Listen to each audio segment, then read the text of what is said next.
Nosotros somos estudiantes de la Universidad Nacional Pedro Ruiz Gallo, de la carrera de Educación Inicial, y en esta oportunidad vamos a hablar sobre el avance de la educación en nuestro país desde la época prehispánica hasta la actualidad.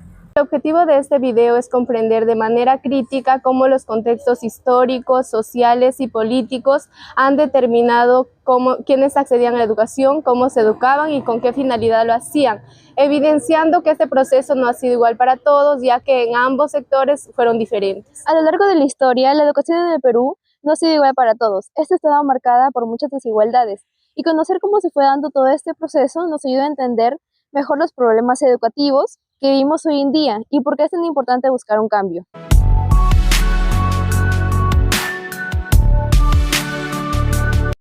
Prehispánico, especialmente en el Imperio Incaico, la educación tenía un carácter social y comunitario.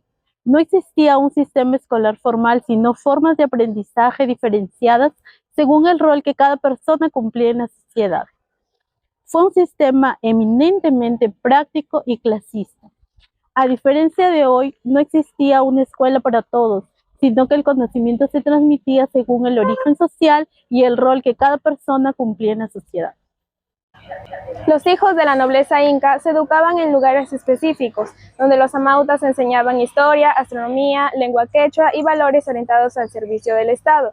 Estos lugares fueron el Yachayhuasi, la casa del saber, y el Achayhuasi, la casa de las elegidas. En el Yachayhuasi, los hombres eran inculcados por los amautas y en el Achayhuasi, las mujeres elegidas eran inculcadas por las mamaconas. Por otro lado, la población común o Hatunruna, conformada por campesinos, artesanos y trabajadores del Ayllu, aprendían mediante la práctica diaria, participando en actividades como eran la agricultura, ganadería, etcétera, puesto que la educación ocurría en el hogar y la comunidad. Esa se daba por aprendizaje por imitación, donde los niños aprendían de sus padres técnicas como agricultura, ganadería, el cuidado de las llamas, la pesca y la artesanía.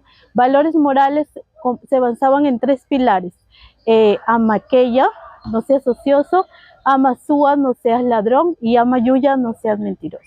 Esto evidencia que, aunque existieran diferencias sociales, la educación estaba presente en toda la sociedad y buscaba formar o preparar a cada persona para cumplir una función en especial dentro de la comunidad.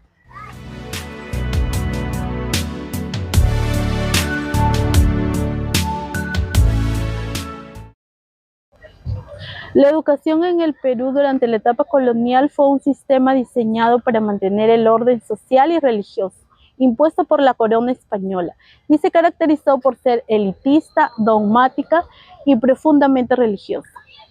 Entre las principales características destacan la clasista y elitista. Los privilegiados eran los hijos de españoles y criollos ricos. La mayoría de la población, como los indígenas, los mestizos y los esclavos, ellos no tenían una educación formal ni privilegiada. El otro punto que tenemos es la dogmática y memorística. Los alumnos no podían cuestionar lo que eran las lecciones, es decir, el aprendizaje. Los alumnos o los estudiantes debían repetir los contenidos de memoria, bajo la frase, la letra con sangre entra. El otro punto que tenemos es religiosa. Estuvo bajo el control de órdenes religiosas como lo fueron los jesuitas, dominicos y franciscanos, con el fin de formar buenos cristianos. Entre los niveles educativos, esta estructura se dividía en primeras letras, enseñanza básica de lectura, escritura, aritmética y doctrina cristiana, impartida en hogares o parroquias. Estudios menores, centrados en el aprendizaje de latín, requisito indispensable para acceder a los estudios mayores. Estudios mayores, impartidos en colegios mayores y universidades, incluían cátedras de arte, teología y derecho. Educación para el pueblo. Mayormente era informal y era emitida en talleres informales o dentro de la comunidad. Entre las instituciones clave tenemos a la Universidad Nacional de San Marcos, la cual fue fundada en 1551. Esta fue la primera y la más importante. También tenemos a los colegios de caciques, las cuales son instituciones esenciales creadas para educar a los hijos de la nobleza inca, con el fin de convertirlos en sirvientes leales a la corona. En cuanto a la educación femenina, fue extremadamente limitada y se enfocaba solamente en las labores del hogar, religión y normas de convivencia.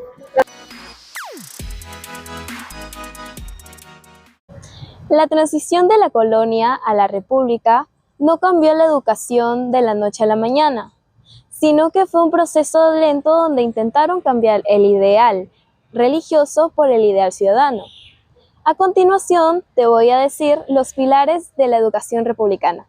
El ideal de la Ilustración. Tras la independencia se buscó una educación que formara ciudadanos para la nueva nación. Influencia francesa. Se adoptó el modelo de la Ilustración, priorizando la razón sobre la fe. Sistema lancasteriano. Ante la falta de maestros, San Martín y Bolívar promovieron el método de enseñanza mutua, donde los alumnos más avanzados enseñaban a los principiantes. Primeras escuelas normales. Se fundó la Escuela Normal de Varones en el 1822 para profesionalizar la docencia. La época de Ramón Castilla y el primer reglamento. El verdadero ordenamiento llegó con el auge del guano, Reglamento de Instrucción Pública en el 1850. Castilla promulgó el primer reglamento que clasificó la educación en primaria, secundaria y superior. Educación de élites. A pesar de los intentos de masificación, la educación de calidad seguía concentrada en colegios emblemáticos como el Colegio Nacional de Nuestra Señora de Guadalupe. La reforma de civilistas y la posguerra, siglo XX. Tras la guerra con Chile, se entendió que la educación era clave para la reconstrucción social. El positivismo, la ciencia y la técnica empezaron a desplazar a las humanidades clasistas. Educación gratuita. En 1905, bajo el gobierno de José Pardo y Barreda, la educación primaria se declaró obligatoria y gratuita, aumentando significativamente el número de escuelas a nivel nacional. Reforma Universitaria de 1919, inspirada en el movimiento de Córdoba, permitiendo que los estudiantes participaran en el gobierno de las universidades. Cogobierno. La masificación y la reforma de Velasco, 1972. El gran cambio estructural ocurrió en la década de 1970 con el gobierno revolucionario de las Fuerzas Armadas. Reforma educativa de 1972. Buscó eliminar la brecha social y revalorizar el trabajo técnico. Se introdujo el uniforme único gris y se oficializó el quechua como lengua de enseñanza en zonas andinas. Educación inicial. Se creó formalmente este nivel para atender a la primera infancia.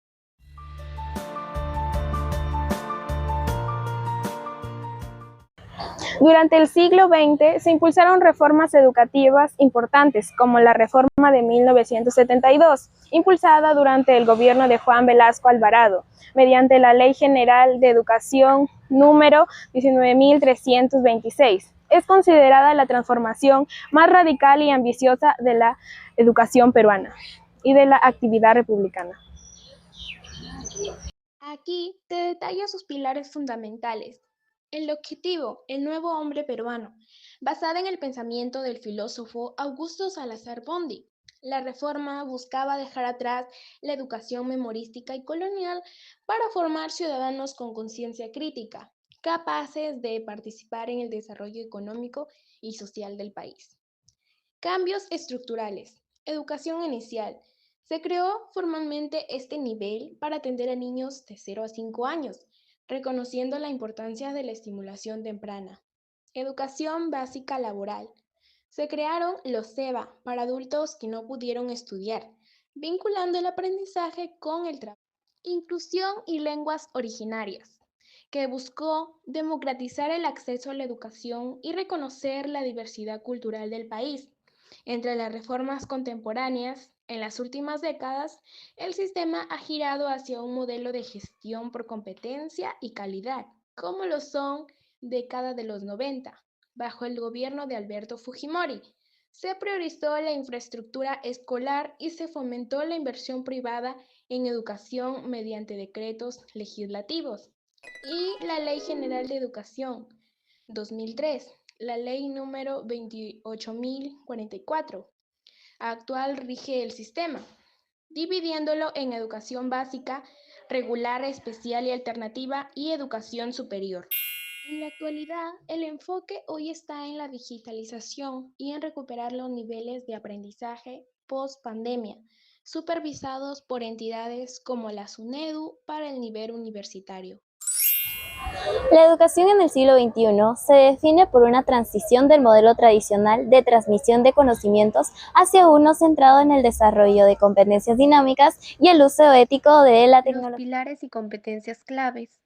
La visión actual se apoya en 4 pilares del aprendizaje: aprender a conocer, hacer, vivir juntos y ser.